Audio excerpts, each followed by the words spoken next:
Hello everyone, once again welcome to our channel beat the NEET. And कैसे हैं बच्चों आप लोग? एंड आई होप कि आप सभी की तैयारी बहुत अच्छी चल रही होगी। एंड मेरा कोशिश हमेशा ये रहती है कि मैं आप लोगों की तैयारी को किसी ना किसी तरीके से बूस्ट करती रहूं, आपको मोटिवेट करती रहूं, जिससे कि आप अपने बोर्ड्स एग्जाम के लिए, अपने नीट एग्जाम के लिए अच्छी तरह से प्रिपेयर करते रहें। हालांकि आप लोग तैयारी कर ही रहे होंगे, ये तो मुझे मालूम ही है, बट फिर भी मैं कोशिश यही करती हूँ कि मैं आप लोगों को हर वो कंटेंट प्रोवाइड करूँ जिससे आपको आपकी तैयारी में हेल्प मिल सके।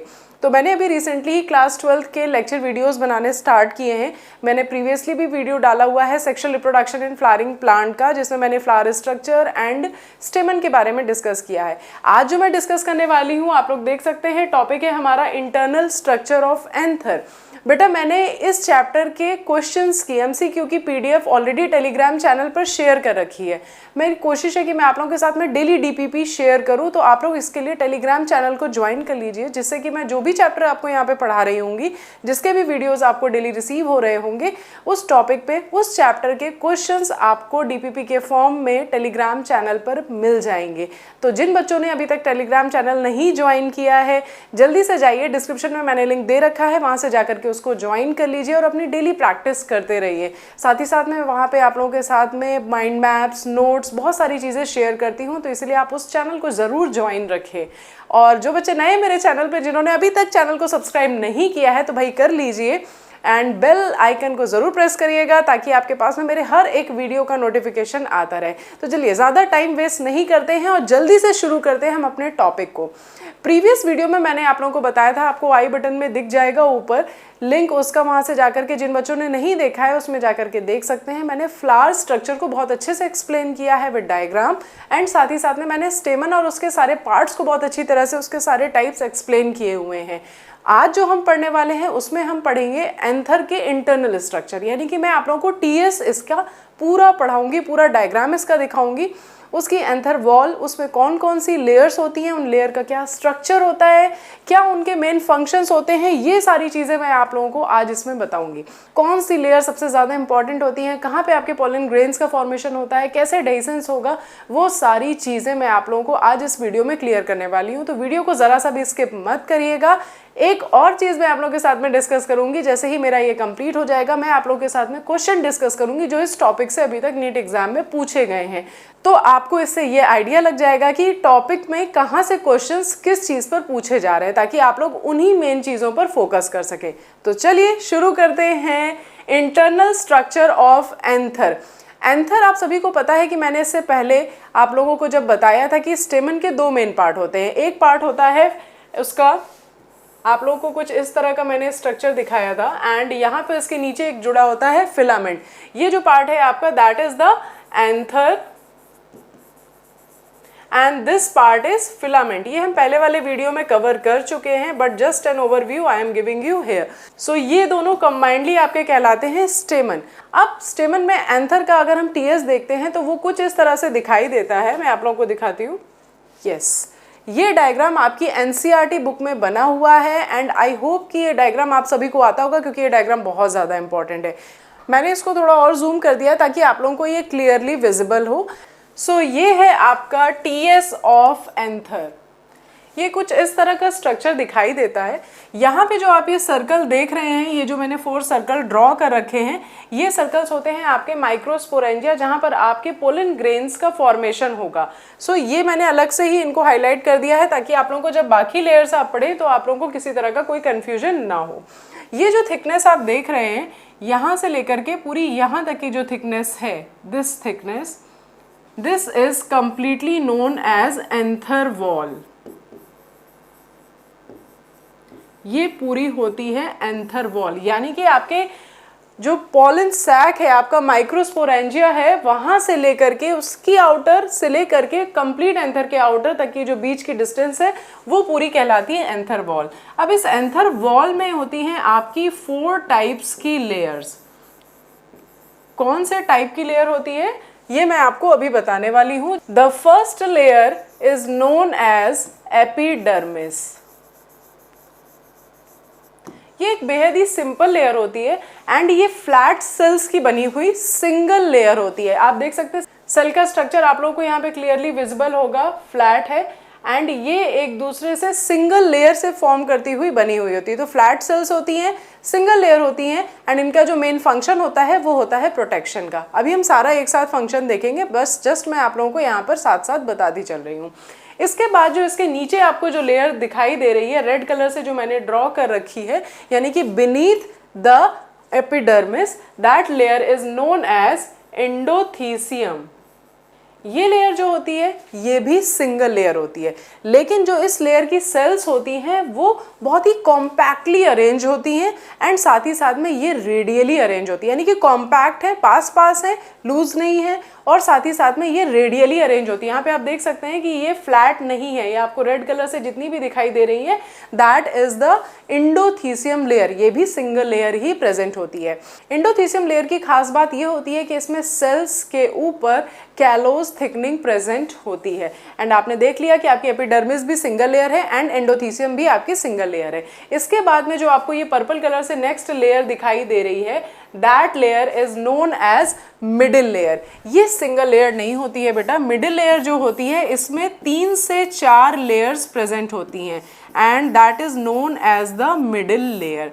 अब यहाँ पे आप देख सकते हैं कि एक लेयर ये होगी, एक लेयर ये होगी, एक लेयर, यानी कि 3 से 4 लेयर्स इसकी प्रेजेंट होती हैं एंड ये बहुत ही कॉम्पैक्टली अरेंज नहीं होती है, ये लूजली अरेंज होती हैं। यहाँ पर ये जो 3 लेयर हैं epidermis, endothecium and middle layer, ये तीनों लेयर जो हैं वो एंथर के डेहिसेंस में बहुत ज़्यादा इंपॉर्टेंट रोल प्ले करती हैं। अब चलिए एक बार फिर से इनके सारे फंक्शन एंड स्ट्रक्चर देख लेते हैं। सबसे पहली लेयर थी हमारी आउटर साइड में, that is the epithelium. Epithelium ये सिंगल होती है, यानी कि सिंगल लेयर, एंड जो सेल्स होती हैं वो कैसी होती हैं, फ्लैट सेल्स प्रेजेंट होती हैं इसमें, एंड जो इसका मेन फंक्शन होता है वो होता है प्रोटेक्शन का, दैट इज प्रोटेक्शन। यहाँ पे मैंने फंक्शन लिखा हुआ है बट यहाँ पे उसके साथ में मैं आपको उसका स्ट्रक्चर भी बताते चल रही हूँ। तो यानी कि ये हो गया आपका फंक्शन एपिडर्मिस का, प्रोटेक्शन, एंड ये सिंगल लेयर होती है एंड फ्लैट सेल्स होती हैं। दूसरी आपको दे रखी है एंडोथीसियम। एंडोथीसियम में जो सेल्स होती हैं वो रेडियली अरेंज्ड होती हैं, दैट इज रेडियली अरेंज्ड। साथ ही साथ में कॉम्पैक्ट होती हैं, लूज नहीं होती हैं, कॉम्पैक्ट होती हैं, एंड इनके ऊपर कैलोस थिकनिंग प्रेजेंट होती है, यानी कि सेल्स हैव कैलोस थिकनिंग।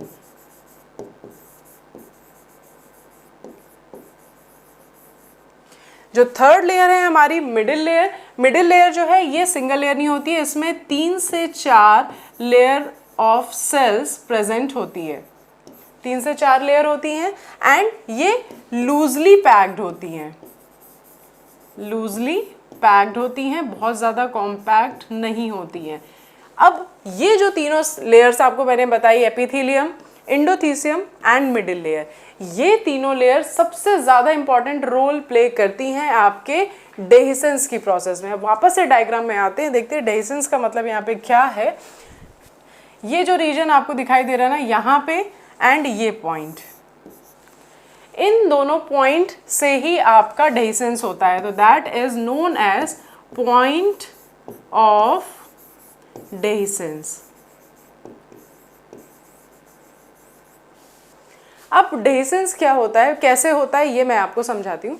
आप लोगों ने देखा यहाँ पे ये पूरी लेयर इस तरह से एपिडर्मिस प्रेजेंट है, उसके नीचे आपकी एंडोथीसियम प्रेजेंट है, then after the middle layer है। अभी एक और लेयर है जिसके बारे में हम पढ़ेंगे, लेकिन मैं पहले डेहिसेंस आपको क्लियर कर दूँ। यहाँ पे क्या होगा, जैसे ही एंथर जो है आपका मैच्योर होगा, जैसे जैसे वो मैच्योर होता जाएगा क्या होगा, ये तीनों लेयर्स कैसी होती जाएंगी, फाइब्रस होती जाएंगी, और जब ये फाइब्रस होंगी तो क्या होगा, ये थोड़ी सी रिजिड हो जाएंगी, सिर्फ इन पॉइंट्स को छोड़ करके। इन जगहों पर ये रिजिड नहीं होंगी, फाइब्रस नहीं होंगी, बाकी ये पूरी जगहों पे आपको कैसी हो जाएंगी, फाइब्रस होंगी, जिसकी वजह से ये रिजिड हो जाएगी, जिसकी वजह से जैसे ही रिजिड होगी तो क्या होगी, ये चीज़ खुल जाएगी। तो यानी कि यहाँ वाले पॉइंट से ही आपके पोलन ग्रेन जो है वो रिलीज होते हैं, यहीं से ही आपकी डेहिसेंस की प्रोसेस कंडक्ट होती है। तो आई थिंक आपको ये क्लियर हो गया होगा कि कैसे ये तीनों लेयर डेहिसेंस में मेनली पार्टिसिपेट करती हैं। अब जो इसकी सबसे इंपॉर्टेंट लेयर है, inner most layer of anther wall, that is known as the tapetum. ये होती है टैपिटम। ये लेयर बहुत ज़्यादा इंपॉर्टेंट है, इनर मोस्ट होती है, क्योंकि इसके बाद ही आपको यहाँ पे सेल्स मिलेंगी जिनमें आपका डिवीज़न होगा। इन सेल्स को भी क्या कहते हैं अभी मैं बताऊंगी। ये सेल्स डिवाइड होकर के ही आगे चल करके आपके पोलन ग्रेन का फॉर्मेशन करेंगी। टैपिटम जो लेयर होती है, इसके एक नहीं दो नहीं कई सारे फंक्शन होते हैं, एंड ये बहुत ही ज़्यादा इंपॉर्टेंट लेयर है क्योंकि इसके फंक्शन सारे ऐसे हैं जो आपके पोलन ग्रेन की मैच्योरिटी से रिलेटेड होते हैं। टैपिटम लेयर जो होती है वो बनी होती है आपकी टैपिटल सेल से, that is tapetal cells। Tapetum के बारे में अगर मैं आप लोगों को और डिटेल में बताऊं तो सबसे पहली चीज हो गई, स्ट्रक्चर को देख लेते हैं। ये टैपिटल सेल से बनी होती है, राइट। इसमें जो साइटोप्लाज्म प्रेजेंट होता है वो बहुत ही थिक साइटोप्लाज्म होता है, थिन नहीं होता है। That is thick cytoplasm is present. दूसरा इसका फीचर होता है ये मल्टी न्यूक्लिएट होती हैं। बाकी सारी सेल्स आपकी कैसी थी, उनमें सिंगल न्यूक्लियस प्रेजेंट था, लेकिन ये कैसी होती हैं, इनमें मल्टी न्यूक्लिएट कंडीशन पाई जाती है। ये तीन जो है इसके स्ट्रक्चरल फीचर हैं जो मैंने आपको बताए। टैपिटल सेल के जो मेन फंक्शंस हैं उनकी बात करें अगर, तो जो सबसे पहला सबसे ज़्यादा इम्पॉर्टेंट फंक्शन है वो है आपका नरिशमेंट, क्योंकि जब माइक्रोस्पोरोजेनेसिस होगी, आपके पोलन ग्रेन्स जब बनेंगे तो उनको नरिशमेंट प्रोवाइड करने का काम इसी का होता है। सो सबसे पहला फंक्शन हो गया provide nourishment to developing inner microspore. इसके बाद जो दूसरा फंक्शन है इसका important,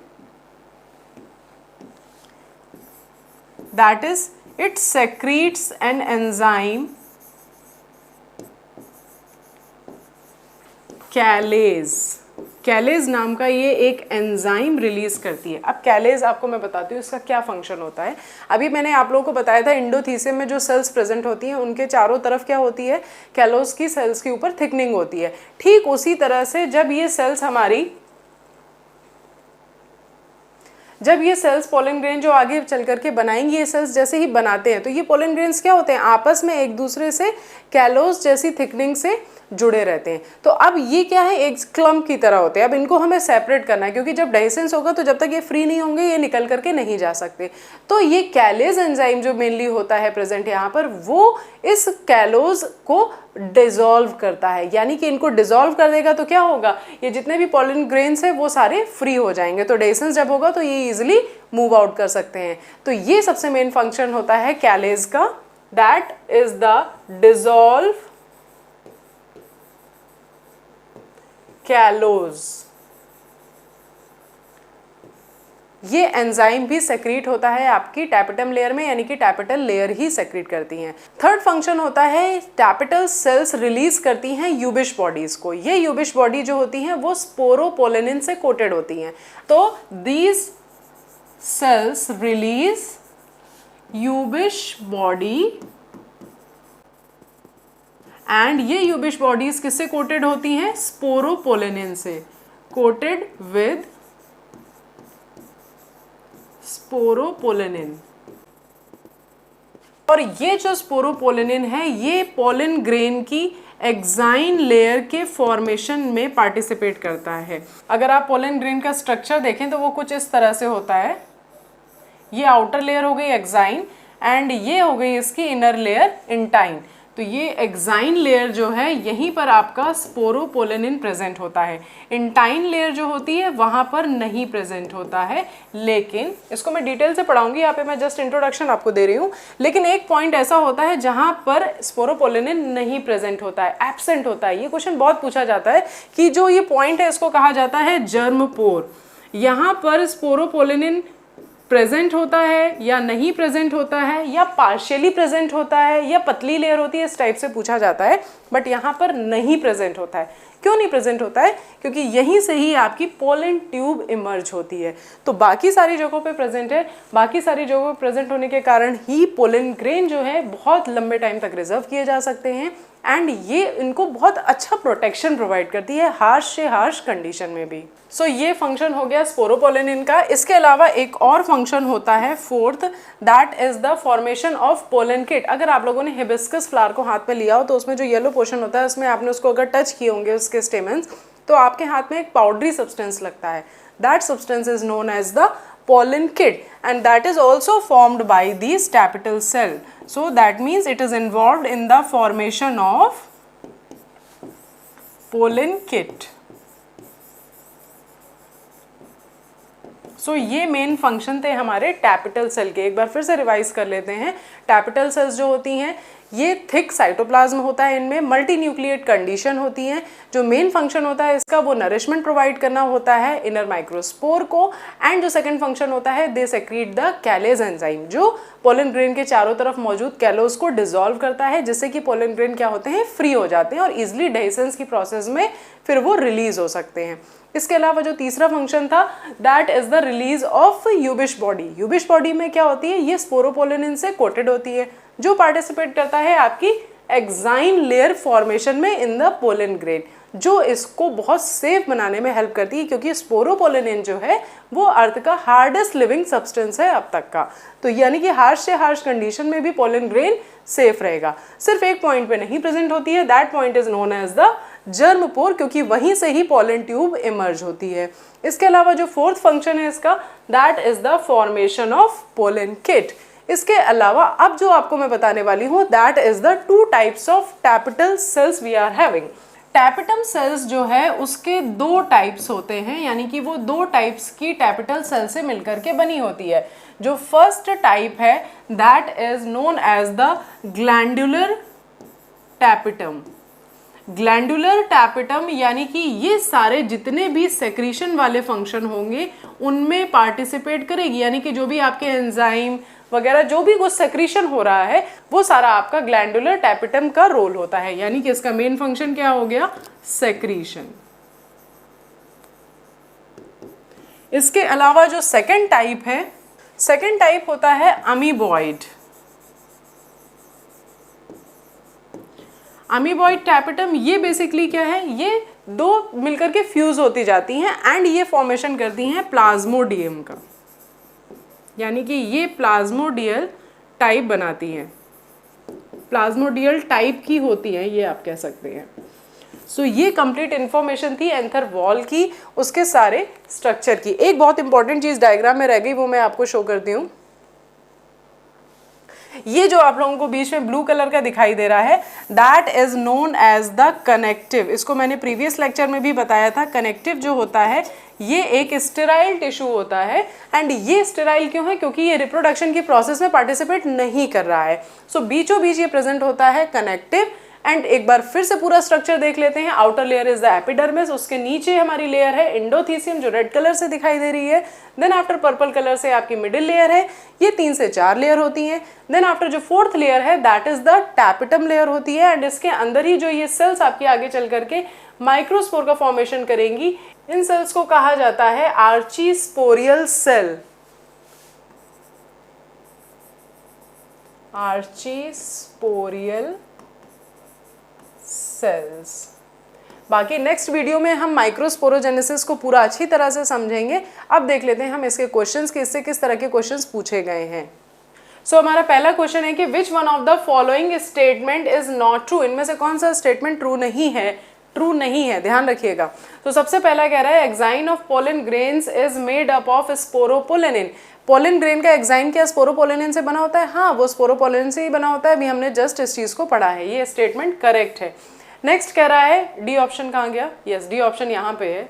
okay, pollen grains of many species cause severe allergy. क्या पोलन ग्रेन से बहुत सारी एलर्जी हो जाती है? तो यस, आपने कभी नोटिस किया हो कुछ लोगों को एलर्जी होती है, जैसे फरवरी एंड होता है, मार्च अप्रैल, ये सीजन ऐसा है जब एयर में बहुत ज़्यादा पोलन ग्रेन प्रेजेंट होते हैं, तो लोगों को अक्सर छींक आना, थोड़ा सा ब्रीदिंग प्रॉब्लम होना या कुछ इस टाइप की एलर्जीज हो जाती है, क्योंकि उस टाइम एयर में जो बहुत ज़्यादा पोलन ग्रेन मौजूद है, और खासकर ऐसी जगहों में जो ज़्यादा लोग ओपन एरियाज़ में रहते हैं, यानी खुली जगह में अगर किसी का घर है तो वहाँ पर ज़्यादा ये चीज़ें देखी जाती है। तो ये डेफिनेटली सीवियर एलर्जीज कॉज करती हैं कुछ स्पीशीज़ में, तो ये पॉइंट भी करेक्ट है। सी कह रहा है stored pollen in liquid nitrogen can be used in the crop breeding. Liquid nitrogen में जब स्टोर किया जाता है तो टेम्परेचर उसका होता है -196 डिग्री सेल्सियस। जब किसी भी चीज़ को लिक्विड नाइट्रोजन में स्टोर कर रहे हैं तो उसकी जो मेटाबॉलिक एक्टिविटी जहाँ पे होगी वो वहीं पे स्टॉप हो जाएगी। तो इसलिए इसको हम यूज़ कर सकते हैं, हमने इसको स्टोर कर दिया और आगे चल करके क्रॉप ब्रीडिंग प्रोग्राम्स हैं उनमें हम इनको यूटिलाइज कर सकते हैं। तो ये पॉइंट भी करेक्ट है। डी ऑप्शन आपका सॉरी यहाँ पे आ गया है। तो ये tapetum helps in the dehiscence of anther, नहीं, जो एंथर के डेहिसेंस में पार्टिसिपेट करती है वो होती है आपकी epidermis, endothecium and middle layer. क्योंकि मैंने अभी आपको बताया था कि ये तीनों लेयर ही कैसी होने लगती हैं, जैसे ही मैच्योर होगा एंथर वो फाइब्रस होने लगेंगी। फाइब्रस होने के साथ साथ फिर क्या होगी, वो रिजिड हो जाएगी, जिसकी वजह से वो खिंचेगा सिर्फ उन पॉइंट्स जो मैंने आपको 2 बताए थे, उन पॉइंट्स को छोड़ करके बाकी सब जगह पे वो रिजिड होनी स्टार्ट होती है, जिसकी वजह से ही वो पॉइंट ओपन हो जाता है एंड डेहिसेंस की प्रोसेस हो जाती है। सो यहाँ पे आपका जो डी ऑप्शन है वो करेक्ट आंसर होगा, यानी कि ये स्टेटमेंट ट्रू नहीं है। नेक्स्ट क्वेश्चन कह रहा है कि विच one of the following is surrounded by a callose wall. तो कैलोज वॉल से कौन सा सराउंडेड है? अब देखो यहाँ पे 2 जगह पे आप लोगों को दिखा था, एक इंडोथीसियम में जो सेल्स प्रेजेंट थी वहां पर, दूसरा मैंने आप लोगों को बताया था पोलन ग्रेन में। ऑप्शन में जो भी प्रेजेंट हो आप वहां पे लगा सकते हैं। तो सबसे पहला है माइक्रोस्पोर मदर सेल, नहीं, male gamete no, egg no, pollen grain correct. So यहाँ पे आपका डी ऑप्शन करेक्ट होगा। नेक्स्ट क्वेश्चन है which one of the following statement is correct. अच्छा, यहाँ करेक्ट स्टेटमेंट पूछ रहा है। Hard outer layer of pollen is called intine, नहीं, मैंने आपको याद है मैंने बताया था ऐसी जो लेयर होती है outer layer that is known as the exine, and इसके अंदर एक लेयर होती है that is known as intine, and यहाँ पर एक पोर जैसी स्ट्रक्चर होती है, यहाँ पे आपका स्पोरोपोलिन नहीं प्रेजेंट होता है, that is known as the germ pore. तो फर्स्ट पॉइंट इनकरेक्ट है। स्पोरोजिनस टिश्यू इज हैप्लॉइड, बाकी के पॉइंट्स भी देख लेते हैं। Endothecium produces the microspores, tapetum nourishes the developing pollen. इनमें सबसे ज्यादा करेक्ट कौन सा, आप समझ गए होंगे कि कौन सा करेक्ट है, क्योंकि sporogenous tissue is haploid, no, endothecium produces the microspores, नहीं, ये भी नहीं करती है, and tapetum nourishes the developing pollen, yes, ये डेवलपिंग पोलन को नरिश करने का काम करती है। ये टैपेटम लेयर का सबसे इंपॉर्टेंट फंक्शन होता है कि नरिशमेंट प्रोवाइड करना इनर माइक्रोस्पोर्स को, यानी कि डेवलपिंग पोलन ग्रेन्स को। तो यानी कि यहाँ पे आपका जो करेक्ट आंसर है that is the D option. Next question देखते हैं, माइक्रोस्पोरोजेनेसिस। ओके, ये क्वेश्चन हम अभी आगे जब थ्योरी भी पढ़ेंगे तब और अच्छे से पढ़ेंगे, बट अभी ये क्वेश्चन सॉल्व कर लेते हैं। Formation of microspores, formation of female gametes, नहीं भाई, फॉर्मेशन ऑफ टैपेटम, नहीं, ऑल ऑफ द अबव, नहीं, ये फॉर्मेशन ऑफ माइक्रोस्पोर्स को ही कहा जाता है माइक्रोस्पोरोजेनेसिस। तो यहाँ पे जो करेक्ट ऑप्शन होगा that is the a option is correct answer here. Fifth question है, pollen kitt material is secreted by tapetum, endothecium, epidermis, endodermis, नहीं, तो ये तो है ही नहीं, एंडोडर्मिस, एपिडर्मिस एंड इंडोथीसियम इनसे नहीं होता है। टैपेटम लेयर का ही फंक्शन होता है पोलन किट को सेक्रीट करना। तो यहाँ पे आपका जो करेक्ट ऑप्शन आएगा that is the a option. इसके अलावा मैंने और भी बहुत सारे क्वेश्चंस ऑलरेडी टेलीग्राम चैनल पे मैंने डीपीपी शेयर कर दिए, तो आप लोग वहाँ पे जाकर के उसको ज्वाइन करके डाउनलोड कर ले एंड उस पीडीएफ को सॉल्व करें। एंड आई होप कि इस वीडियो ने आप लोगों की जरूर हेल्प की होगी। एंड अगर आपको ये वीडियोस पसंद आ रहे हैं तो चैनल को सब्सक्राइब कीजिएगा एंड वीडियो को लाइक जरूर कीजिएगा और अपने दोस्तों के साथ में इसे जरूर शेयर कीजिएगा। So see you soon in the next video, till then just stay tuned with me, bye bye everyone.